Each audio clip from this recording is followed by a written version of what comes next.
ആ എത്തി. ഇന്ന് നേരത്തെയാണല്ലോ. അവരുടെ കണ്ണ് ടേബിളിലിരിക്കുന്ന ആഹാരത്തിലേക്ക് പോയി. അതുകൊണ്ട് കുറച്ച് സോഫ്റ്റായിട്ടാണ് അവർ സംസാരിച്ചത്.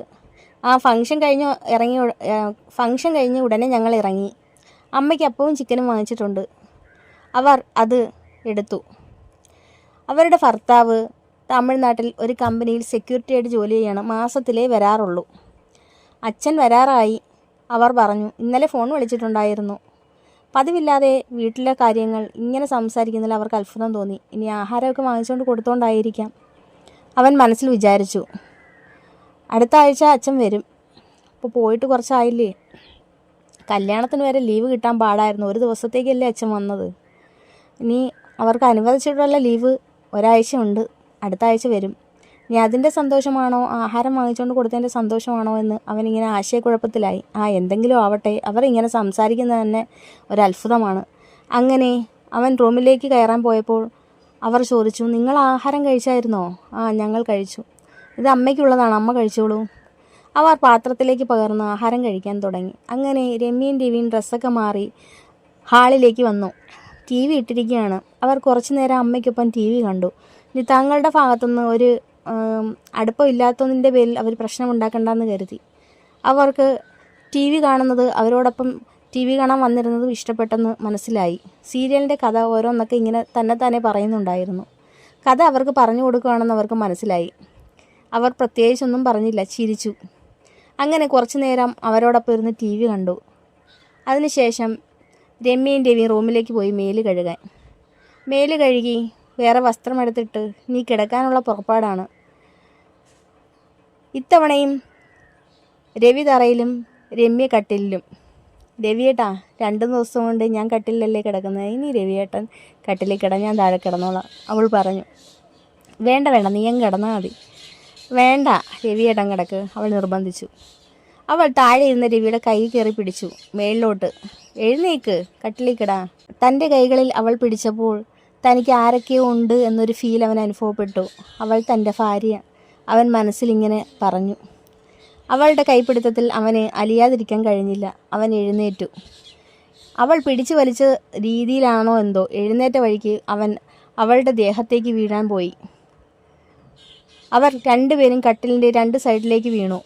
അവളുടെ ദേഹത്ത് തട്ടിയാണ് അവൻ വീണത്. അവൾ പെട്ടെന്ന് ചാടി എണീറ്റു. അവൻ അത് പ്രതീക്ഷിച്ചതേയില്ല. ബാലൻസ് തെറ്റിയതാണ്. അവൾക്കും ചിരി വന്നു, അവനും ചിരി വന്നു. പക്ഷേ രണ്ടുപേരും അതങ്ങ് ഒതുക്കി. അതിനുശേഷം അവൻ കട്ടിലിൽ കയറി കിടന്നു. അവൾ താഴെ പായലും കിടന്നു. അതിനുശേഷം അവർ രണ്ടുപേരും മുഖത്തോട് മുഖം നോക്കി ഇങ്ങനെ കിടന്നു കുറേ നേരം. രണ്ടുപേരുടെയും മുഖത്തൊരു കള്ളച്ചിരി വന്നു. പക്ഷേ അവൾ ആ ചിരി ഒളിപ്പിച്ചു. അവൻ്റെ മുഖത്തെ ചിരി പക്ഷെ അവൻ ഒളിപ്പിച്ചില്ല. തിരിഞ്ഞു കിടന്നു. ഇനി നോക്കിക്കിടന്നാൽ ശരിയാകില്ല, അവൾ മനസ്സിൽ വിചാരിച്ചു. അവൾക്ക് നന്നായി ചിരി വരുന്നുണ്ടായിരുന്നു. അങ്ങനെ കിടന്നിട്ട് ഉറക്കം വരാഞ്ഞിട്ട് ഫോണിൽ തോണ്ടിക്കൊണ്ടേയിരുന്നു. രമ്യയും രവിയും വീണ്ടും ഫോണെടുത്തു. കിടന്നുകൊണ്ട് അവർ ഓരോ റീൽസൊക്കെ കാണാൻ തുടങ്ങി. ഇടയ്ക്കിടയ്ക്ക് രവിയെ വിളിച്ച് അവൾ ഓരോന്ന് കാണിക്കും. രവിയും ഇടയ്ക്കിടയ്ക്ക് വിളിച്ച് അവളെയും കാണിക്കും. രണ്ടുപേരും ഇപ്പോൾ ഏറെക്കുറെ പഴയതിലും സെറ്റായി വരികയാണ്. ഒരു ബെഡിൽ കിടത്തമില്ലെങ്കിലും അവർ ഏറെക്കുറെ മനസ്സിലാക്കുന്നുണ്ട്. മനസ്സുകൊണ്ട് അവർ ഒന്നായി വരികയാണ്. അങ്ങനെ അങ്ങോട്ടും ഇങ്ങോട്ടും റീൽസൊക്കെ കണ്ട് രണ്ടുപേരും എപ്പോഴോ ഉറങ്ങി. അലാറം വയ്ക്കാൻ മറന്നുപോയി. ഇന്നും പഴയ അവസ്ഥ. അമ്മായിയമ്മയുടെ വിളി കേട്ടാണ് രമ്യ എണീക്കുന്നത്. രമ്യ എണീറ്റ് വാഷ്റൂമിൽ പോയി പെട്ടെന്ന് അടുക്കളയിലേക്ക് ചെന്നു. എത്ര പറഞ്ഞാലും നീ കേൾക്കില്ല അല്ലേ? എത്ര നേരമായി കിടന്നുറങ്ങാൻ തുടങ്ങിയിട്ട്? രാവിലെ എഴുന്നേക്കണമെന്ന് അറിയില്ലേ? സോറി അമ്മേ, അലാറം വയ്ക്കാൻ വിട്ടുപോയി, അതുകൊണ്ടാണ്, അവൾ പറഞ്ഞു. ഇന്നലത്തെ അത്രയും ഗൗരവമോ ദേഷ്യമോ അവരുടെ സംസാരത്തിൽ അവൾക്ക് തോന്നിയില്ല. അവർക്ക് ചെറിയ മാറ്റമെങ്കിലും വന്നതിൽ അവൾക്ക് അത്ഭുതം തോന്നി. അമ്മ ഇങ്ങനെയായിരുന്നുവെങ്കിൽ എത്ര നന്നായേനെ. ഞങ്ങൾക്കിവിടെ മനസ്സമാധാനത്തോടെ ജീവിക്കുകയും ചെയ്യായിരുന്നു, അവൾ ചിന്തിച്ചു. അങ്ങനെ അവൾ അവരോടൊപ്പം സഹകരിച്ച് എല്ലാ ജോലിയും അവർക്കൊപ്പം ചെയ്തു. അതവർക്ക് നന്നായി ഇഷ്ടപ്പെട്ടു.